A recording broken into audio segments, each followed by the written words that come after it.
Vaccine സ്വീകരിച്ചവരുടെ എണ്ണം 2 ലക്ഷത്തോട് അടുക്കുന്നു. Covid അതിതീവ്ര മരണസംഖ്യ ഉയർന്നു. അനധികൃത കലനത്തിൽ തടയാൻ പ്രത്യേക അന്വേഷണ സംഘം. വാർത്തകൾ വിശദമായി. ഓക്സിജൻ മറ്റ് സംസ്ഥാനങ്ങൾക്ക് നൽകുന്നത് വിലക്കി സർക്കാർ. സംസ്ഥാനത്ത് കോവിഡ് രോഗികളുടെ എണ്ണം കുതിക്കുന്ന സാഹചര്യത്തിൽ മറ്റ് സംസ്ഥാനങ്ങൾക്ക് ഓക്സിജൻ നൽകുന്നതിന് സർക്കാർ വിലക്ക് ഏർപ്പെടുത്തി. ആശുപത്രികളിൽ ചികിത്സയുള്ള രോഗികൾ കൂടുന്നതനുസരിച്ച് ഓക്സിജന്റെ ആവശ്യം വർദ്ധിക്കുന്നുവെന്നാണ് ഈ താൽക്കാലിക നിയന്ത്രണത്തിന് ആരോഗ്യവകുപ്പ് കാരണമാകുന്നത്. ഓക്സിജൻ ക്ഷാമം പരിഹരിക്കാൻ വ്യവസായ ആവശ്യങ്ങൾക്ക് ഉപയോഗിക്കുന്ന ഓക്സിജൻ ജീവൻ രക്ഷാ മാർഗമെന്ന നിലവിൽ ഗോവ മെഡിക്കൽ കോളേജിലും മറ്റ് കോവിഡ് ഹോസ്പിറ്റലുകളിലും ലഭ്യമാക്കുമെന്നും മന്ത്രി പറഞ്ഞു. 2005 ദുരന്ത നിവാരണ ചട്ടം അനുസരിച്ച് ആവശ്യമായ നടപടികൾ സ്വീകരിക്കുവാനും കളക്ടർമാരുടെ പ്രവർത്തനങ്ങൾ ഏകോപിപ്പിക്കുവാനും ആരോഗ്യവകുപ്പ് സെക്രട്ടറിക്ക് നിർദ്ദേശം നൽകി. അതേസമയം കൂടുതൽ ആശുപത്രികൾ കോവിഡ് കെയർ സെന്ററുകളാക്കി മാറ്റുന്ന നടപടികൾ സർക്കാർ ആരംഭിച്ചു. സ്വകാര്യ ഹോട്ടലുകൾ Covid care സെന്ററുകളാക്കി.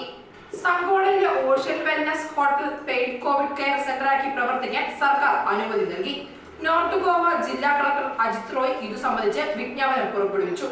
Indian medical association Goa ചാപ്റ്ററിന്റെ സഹകരണത്തോടെയാവും കേന്ദ്രം പ്രവർത്തിക്കുന്നത്. പ്രതിദിനം 2500 രൂപയാണ് ഇവിടെ താമസ ചെലവായി സർക്കാർ നിശ്ചയിച്ചിരിക്കുന്നത്. കൂടാതെ IMA നൽകുന്ന മെഡിക്കൽ കിറ്റിനായി പ്രവർത്തന സമയത്ത് 5000 രൂപ വെറുതെ നൽകണം. പെയ്ഡ് കോവിഡ് കെയർ സെന്ററുകളിൽ സൗജന്യ ടെലിമെഡിക്കൽ സേവനം മാത്രമാണ് IMS വാഗ്ദാനം ചെയ്യുന്നത്. ചികിത്സ ആവശ്യമില്ലാത്ത കോവിഡ് രോഗികൾക്കുള്ള പരിചരണ കേന്ദ്രമാണ് ഹോട്ടൽ പ്രവർത്തിക്കുക. താമസമായുള്ള തുക 2500 രൂപ ഹോട്ടലിന് മുന്നിൽ പ്രത്യേകം പ്രദർശിപ്പിക്കണമെന്ന് ജില്ലാ കളക്ടർ മാനേജ്മെന്റിന് നിർദ്ദേശം നൽകി. സംസ്ഥാനത്ത് വാക്സിൻ സ്വീകരിച്ചവരുടെ എണ്ണം 2.5 ലക്ഷത്തോട് അടുക്കുന്നു. കേന്ദ്ര സർക്കാരിന്റെ കോവിഡ് വാക്സിനേഷൻ പദ്ധതി ആരംഭിച്ച് 3 മാസം പിന്നിടുമ്പോൾ സംസ്ഥാനത്ത് വാക്സിൻ സ്വീകരിച്ചവരുടെ എണ്ണം 2.5 ലക്ഷത്തോട് അടുക്കുന്നു. ഏപ്രിൽ 18 വരെ 2,39,062 പേരാണ് വാക്സിൻ സ്വീകരിച്ചത്. ഇതിൽ 1,93,001 പേർ ആദ്യ ഡോസും 46,047 പേർ രണ്ടാമത്തെ ഡോസും സ്വീകരിച്ചവരാണ്. ജനുവരി 16 രാജ്യത്ത് ആദ്യമായി കോവിഡ് വാക്സിൻ ആരംഭിച്ചത്. ആദ്യഘട്ടത്തിൽ തണുത്ത പ്രതികരണമാണ് സംസ്ഥാനത്ത് വാക്സിനേഷൻ കൊണ്ടുവന്നതിലും ഊർജിത വാക്സിനേഷൻ പദ്ധതിയായ ടിക്ക ഉത്സവം പ്രഖ്യാപിച്ചതോടെ കൂടുതൽ ആളുകൾ വാക്സിൻ സ്വീകരിക്കാൻ തയ്യാറായി. കൂടുതൽ ആളുകളെ വാക്സിനേഷൻ കീഴിൽ കൊണ്ടുവരുന്നതിനായി സംസ്ഥാന സർക്കാർ ടിക്ക ഉത്സവത്തിന്റെ കാലാവധി ദീർഘിപ്പിച്ചിരുന്നു. 17 പഞ്ചായത്തുകളിലെ സർക്കാർ സ്വകാര്യ ആശുപത്രികളിൽ ശനിയാഴ്ച മാത്രം 8107 പേരാണ് വാക്സിൻ സ്വീകരിച്ചത്. ഇതിനിടെ സംസ്ഥാന സർക്കാരിന്റെ ആവശ്യപ്രകാരം 1 ലക്ഷം അധിക ഡോസ് കോവിഡ് വാക്സിൻ കേന്ദ്രത്തിൽ നിന്നും ലഭിച്ചു. മുഖ്യമന്ത്രി പ്രമോദ് സാവന്താണ് ഇക്കാര്യം അറിയിച്ചത്. സംസ്ഥാനത്ത് ആശങ്കയുയർത്തി കോവിഡ് 2ാം തരംഗം. സംസ്ഥാനത്ത് ആശങ്കയുയർത്തി കോവിഡ് 2ാം തരംഗം അതിതീവ്രമാകുന്നു. രോഗികളുടെ എണ്ണം കുതിക്കുന്നതിനൊപ്പം മരണസംഖ്യയും ഉയർന്നു.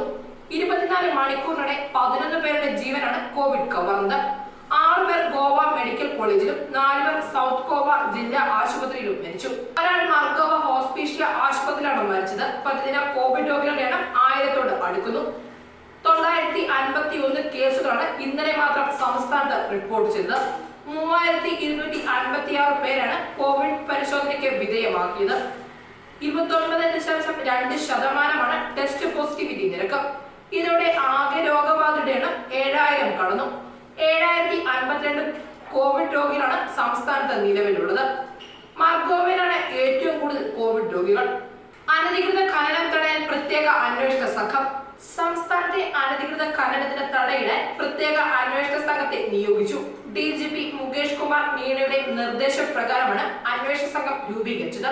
ക്രൈംബ്രാഞ്ച് SP ഷോബിൻ സക്സേന, ഖനന കേസ് അന്വേഷിക്കുന്ന ഉദ്യോഗസ്ഥർ എന്നിവർ പങ്കെടുക്കുന്ന യോഗത്തിലാണ് DGP പുതിയ നിർദ്ദേശം മുന്നോട്ട് വെച്ചത്.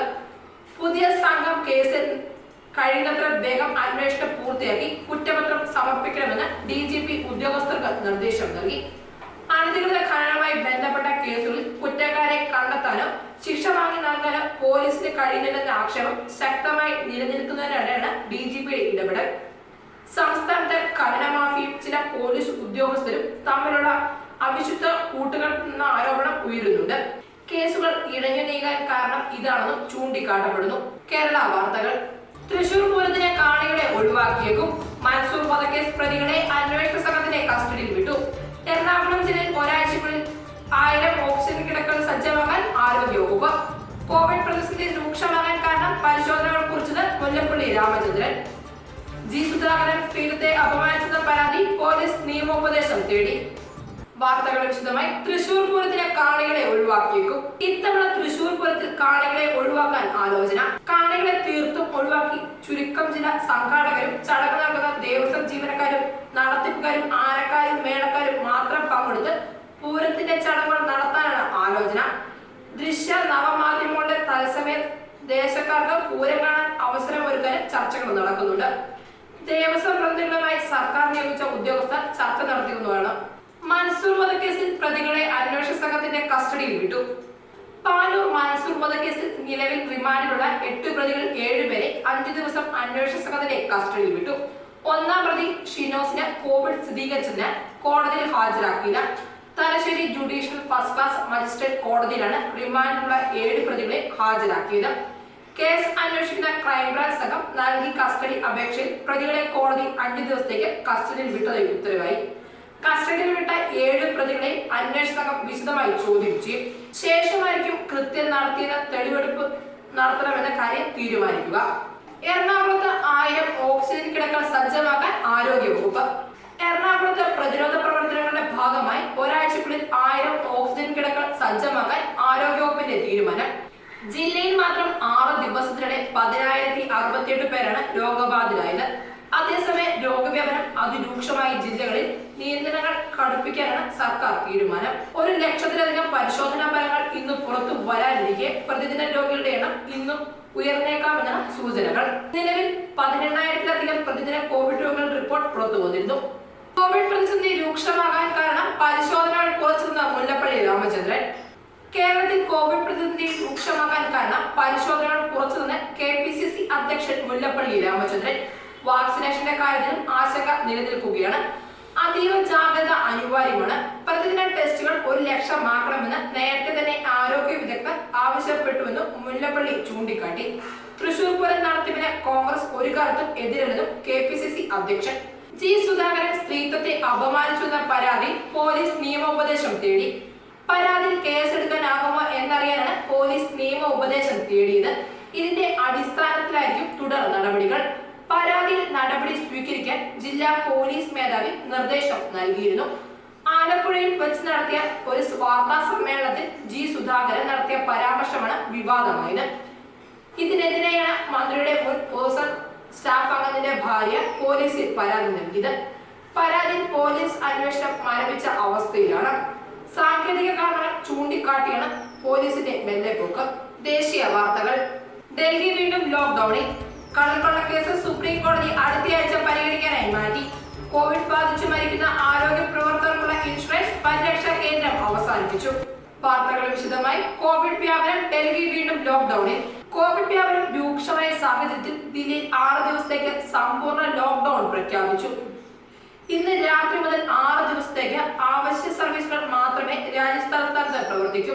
നിലവിൽ അതിഗുരുതര സാഹചര്യത്തിലാണ് ദില്ലി നേരിടുന്നതെന്നും ജനതകളുടെ സുരക്ഷയുടെ പ്രാധാന്യമെന്നും മുഖ്യമന്ത്രി അരവിന്ദ് കെജ്രിവാൾ മാധ്യമങ്ങളോട് പറഞ്ഞു. ഇന്ന് രാത്രി 10 മുതൽ തിങ്കളാഴ്ച പുലർച്ചെ 5 മണി വരെയാണ് ലോക്ക്ഡൌൺ പ്രഖ്യാപിച്ചിരിക്കുന്നത്.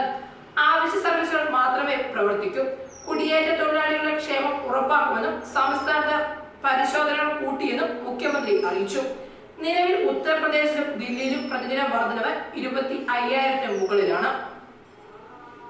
കടൽക്കൊള്ളക്കേസിൽ പരിഗണിക്കുന്നത് അടുത്തയാഴ്ചത്തേക്ക് മാറ്റി.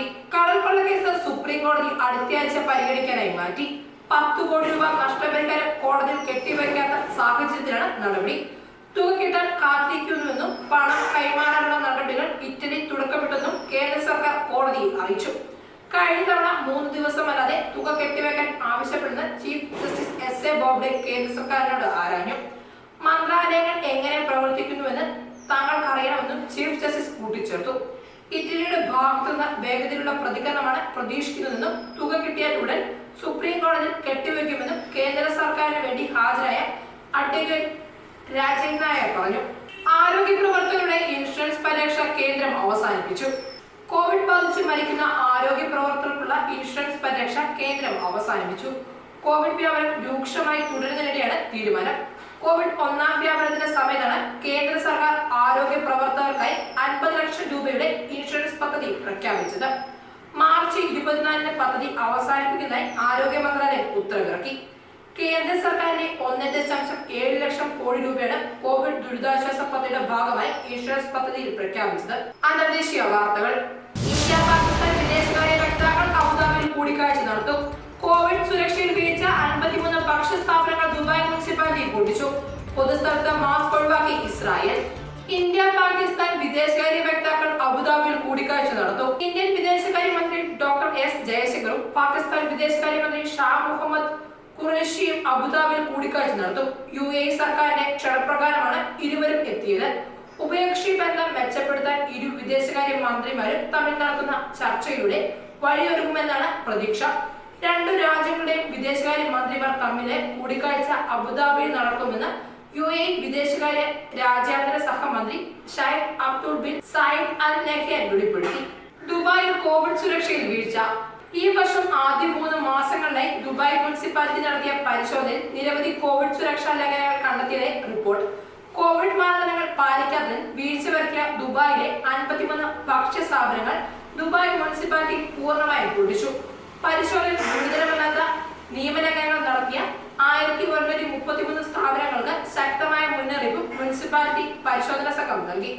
2021 ആദ്യപാദത്തിൽ മുനിസിപ്പാലിറ്റി ഉദ്യോഗസ്ഥർ ഭക്ഷ്യ വ്യാപാര സ്ഥാപനങ്ങളുമായി 13,775 പരിശോധനകൾ നടത്തി.